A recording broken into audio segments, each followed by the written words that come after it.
Welcome back. You're watching France 24 and it's time for Media Watch with James Creed and James. Hello. Evening, Nadia. We're going to start by looking at that crazy rumour that's brought down Société Générale. Yes, indeed. They've been going down on stock markets because of this rumour. Now, it started at the British tabloid The Daily Mail, and basically what happened was Simon Watkins and Dan Atkins, journalists who behind this amazing scoop for The Daily Mail, depicted Société Générale as being on the brink of collapse. Now, this is because of huge losses incurred by Greek debt, according to their reading of the situation. Now, the journalists even spoke about David Cameron interrupting his holidays last Saturday to meet Nicolas Sarkozy. Now, the irony of it is he did interrupt his holidays, but it wasn't because of Société Générale, it was because of the riots back in the UK. But in any case, it all turned out not to be truthful at all, in fact. And the source of this article was quite bizarrely a summer series in Le Monde, which is fictional. This is fiction. Basically, for the last number of weeks, Le Monde, as many newsrooms around Paris, as happens with many newsrooms, it goes into semi-hibernation.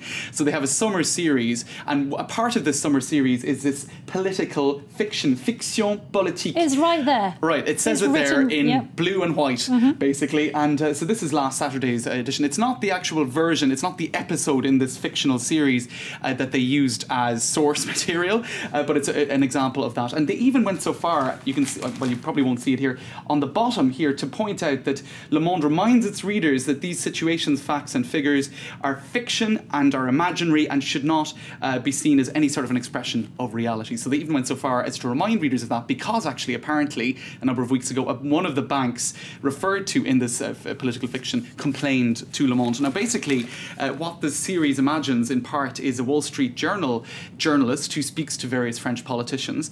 It's set in 2012, and this particular series is called Terminus pour l'euro, or End of the Line for the Euro. It imagines a breakdown or a breakup of the Eurozone. Now, the thing about this fictional series, and the reason why it's got so much attention, is it's kind of close to a possible reality. It sort of, it blurs the line a little bit between fact and fiction, and I suppose that's what got some banks sort of nervous. But I suppose they never imagined that it would blur the line between fact and fiction to the point that the Daily Mail, a sometimes respected newspaper in the UK, would actually take it as source material. It's a bit like that radio show at the turn of last century that announced that aliens were arriving in the United States, isn't it? Right, exactly. So very dangerous stuff indeed. And if we just have a look online, the Daily Mail has, not surprisingly, taken that article off its website, but it was picked up by websites such as this Pacific Rim Trading International. The CNN picked it up on one of its blogs. Here's the Daily Mail's apology.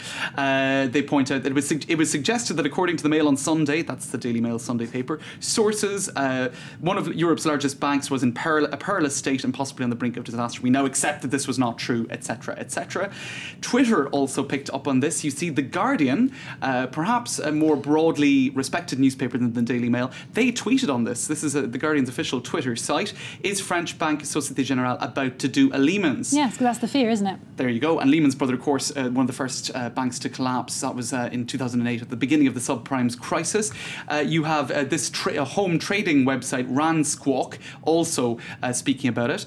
And another rumour here, rumours that a French bank is just about to go under. Sarkozy has been in an emergency meeting all day. So you can see the scale that this rumour took on in the space of 24 hours. And I suppose it points out the dangers of social media. If there's a rumour based on a story that doesn't have solid it gets around very founding, quickly. There you go. It's amplified very, very quickly indeed. And here, this is the sort of, I suppose, tweet that Société Générale was tearing its hair out of its head. Comfortably Smug should have given you an indication. Well, that there you go. Comfortably incorrect incorrect as well. Get your money out of Société Générale and tell family and friends, get it out now. So one tweeter even encouraging a bank run. And basically what happened yesterday is stocks plummeted by 15% and a further 7% today. France's AAA rating was even possibly under threat. Nicolas Sarkozy held an emergency meeting, all because of one badly sourced article in the Daily Mail. People who did decide to buy Sogén shares, they made a mint, I think. Absolutely. Let's go now to Le Monde's cartoonist Plantu. What has he got for us? Well, they the Le Monde, we actually spoke to a journalist at Le Monde trying to get reaction from the people behind that summer series. Now, they have said that they don't want to comment on it, but that tomorrow there will be an awful lot of coverage in tomorrow's paper about what happened. But today already on the front page, you've got Plantu responding to this. He's the cartoonist.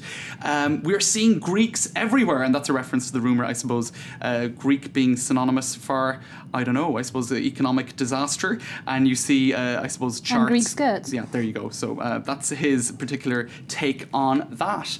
And just a quick look also at how photographers are trying to illustrate the crisis at the moment, because it's dominating news coverage here in France, especially because of this story in the last couple of days. So if we have a look in Libération, basically, you know how newspapers often tend to use these generic faces to illustrate a certain emotion on the trading floor. Yes. Well, here Libération has come up with some of them. This particular face here is meant to illustrate uncertainty. So you see a trader after a complicated day of trading, what does tomorrow hold? So that would be a nice, suitable photograph for that kind of an article if it were to be written. And here, the next one is... He does look confused and worried, doesn't he? Absolutely, sort of incomprehension, you know, to illustrate the chronic instability of the markets.